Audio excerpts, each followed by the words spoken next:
Les sorcières, partie 4, sur 6. Timeline, 5000 ans d'histoire, Richard Fremder. La strige, ou femme volante, c'est le 4e élément qui sert à former le portrait robot de la sorcellerie diabolique. On pense que les nouvelles sorcières pouvaient voler la nuit dans le cortège d'Hécate ou de la mystérieuse Dame Abonde dont parle le roman de la Rose. Ce qui était énoncé comme une sorte de fantasmagorie sans grande crédibilité vers le XIe siècle, eh bien peu à peu va passer pour une réalité. À Milan, en 1384 et en 1390, on va brûler 2 femmes accusées d'avoir suivi nuitamment le cortège de Diane.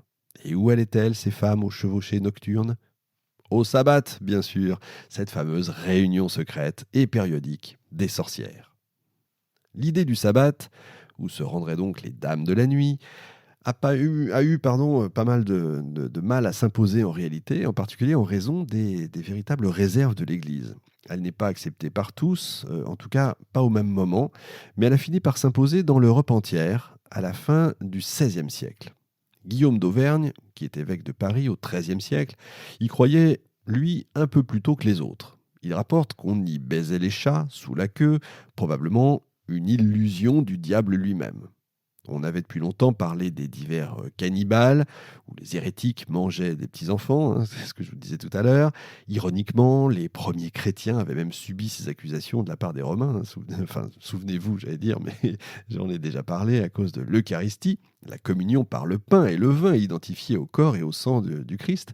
Évidemment, on peut penser à l'Eucharistie, j'en parle même dans l'émission sur les vampires. Oui, le mythe du sang est quelque chose de très important dans l'histoire. Les conséquences de cette croyance du sabbat sont incalculables. Si de tels pactes avaient été conclus, il fallait poursuivre d'urgence les signataires et empêcher ces festins monstrueux, bien sûr. Mais si en plus les sorcières se rendaient à des sabbats où il y avait une foule de visiteurs, et bien là, il fallait pourchasser, interroger, faire avouer non seulement les pactionnaires, mais aussi tous ces témoins capitaux, tous ceux qui les auraient accompagnés.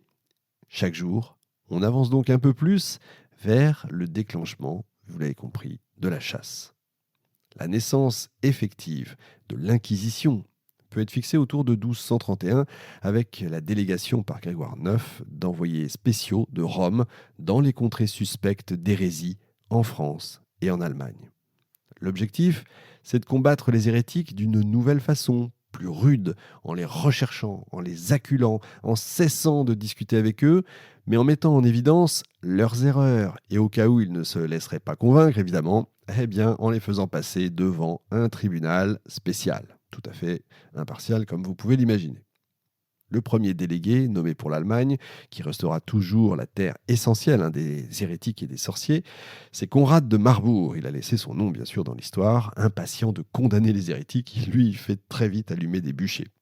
Tout de suite, il mêle hérésie et sorcellerie, persuadé que les troubles et les désordres qui sévissaient dans la contrée étaient causés par des gens qui non seulement pensaient mal, ça c'est important, mais qui s'entouraient aussi de crapauds, des chats noirs, se livraient à une ardente sexualité, contre nature évidemment. Poursuivre, enquêter, surveiller, tout ça au fond n'est pas très nouveau. Mais la chasse, sans être encore véritablement très sanglante, devient peu à peu plus radicale, elle refuse la pitié, et pire, elle refuse le repentir. En revanche, il est tout à fait nouveau que le pape ait chargé de la répression non pas les évêques du cru, mais un ordre particulier, celui des dominicains. Ils deviennent les responsables d'une police itinérante de la foi. En plus de ça, l'Église peut recourir aux autorités civiles pour faire appliquer les peines qu'elle édicte ou qu'elle conseille. En 1230, la collaboration des pouvoirs est officiellement décidée. Les différents princes d'empire acceptent que, je cite, « les hérétiques, les enchanteurs, les maléfiques de toutes sortes, convaincus et arrêtés, soient punis de la peine due au gré du juge ». Le climat, voyez, est en train de tourner peu à peu et de plus en plus à l'intolérance. L'Inquisition déplace peu à peu la justice des crimes de foi vers les tribunaux civils, où, au XVIe et XVIIe siècle, les juges laïcs se révèlent plus cruels encore et plus fanatiques que Rome. Et bien entendu, l'Inquisition contribue à l'angoisse générale, ce qui va rendre plus perméable encore l'esprit du public et des juges laïcs à des illusions diaboliques. La psychose qui amène la grande chasse aux sorcières des XVIe et XVIIe siècles est donc déjà ici en germe. La conséquence la plus apparente du débarquement du diable sur Terre, dès le XIe siècle déjà, est que désormais tout un chacun peut le rencontrer comme ça, au coin de la rue. On n'y manque pas. Le diable est signalé du coup partout, du nord au sud de l'Europe. L'affaire d'Arras constitue la première vraie chasse importante en Europe au Moyen-Âge et elle annonce encore plus sûrement la suite. À Arras, alors capitale de l'Artois, aujourd'hui toujours dans le nord de la France, la vauderie d'Arras est la première affaire européenne qui réunit tous les ingrédients diaboliques. Tout est là, y compris, si on en croit les dénonciateurs, l'existence de nombreux complices lucifériens dans la population. La ville d'Arras est vers le milieu du XVe siècle, loin d'être un gros bourg rural et arriéré. Au contraire, elle montre tous les signes du modernisme. Ville drapière, vous avez beaucoup d'ateliers, des maisons cossues, on y travaille dur, on y gagne bien, la ville est riche.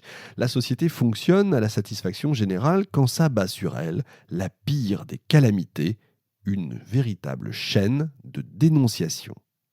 L'ordre des dominicains est en train de pousser aux aveux un ermite, Robinet de Vaux, qui peut-être pratiquait un peu de magie blanche dans sa retraite. Après un interrogatoire et quelques actes de torture, disons-le, les dominicains s'empressent de le mettre au bûcher la même année.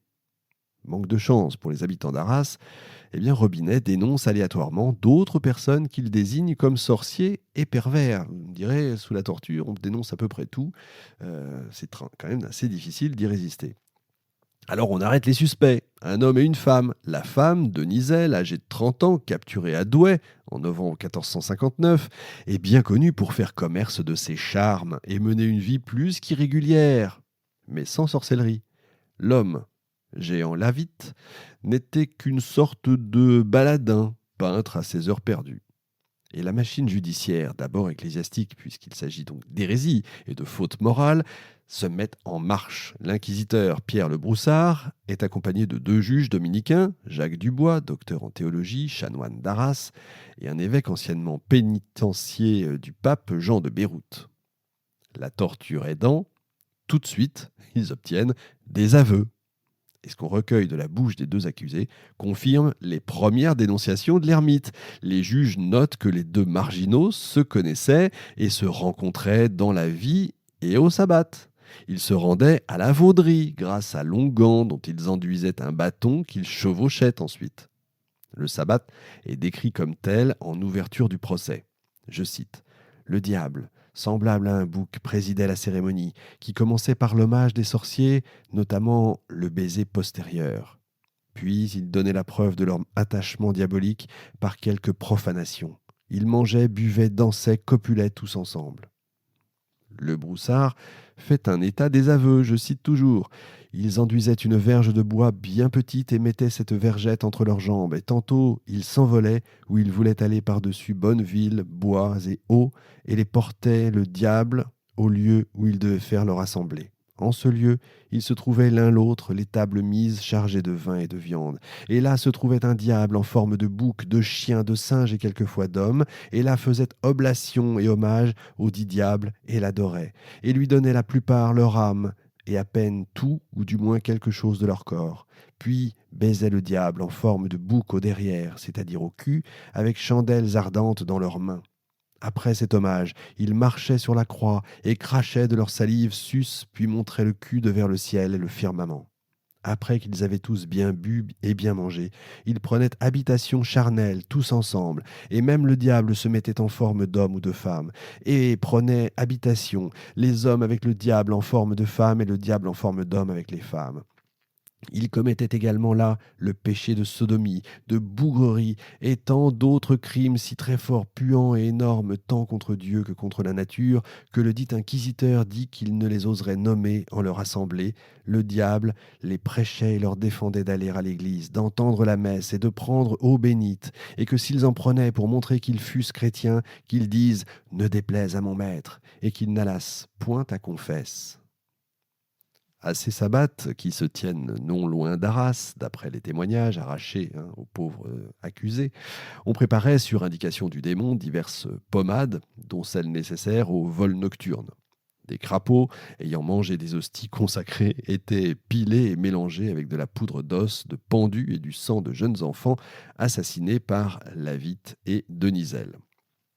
Je rappelle évidemment le manque de véracité de ces propos tenus suite à de nombreuses séances de torture. Encore une fois, je pense que sous la torture, on peut à peu près avouer tout et son contraire.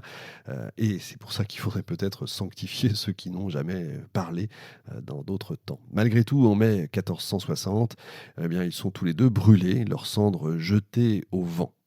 Mais dans Arras, le mal est fait. Petit exercice de logique, si vous voulez. On ne va pas seul au sabbat. Un accusé connaît inévitablement une autre personne qui y participe et se doit du coup de le dénoncer. Et là, vous avez un effet domino sans fin et sans preuve. Et d'un accusé au départ, peut-être vaguement sorcier, vaguement guérisseur ou jeteur de sorts, si vous voulez, on passe à d'autres dénoncés qu'on arrête et qui dénoncent à leur tour. Et c'est comme ça que finit par mettre en cause de plus en plus de gens, lesquels sont de moins en moins sorciers, de moins en moins soupçonnables. On finit souvent au plus grand nom de la ville. L'émission 5000 ans d'histoire est désormais accessible gratuitement, divisée en 6 parties, du vendredi au mercredi. En vous abonnant pour 2 € par mois, le prix d'un café, vous avez accès à l'émission et aux plus de 300 autres, en entier, en exclusivité, et surtout sans pub. Le lien est dans la description.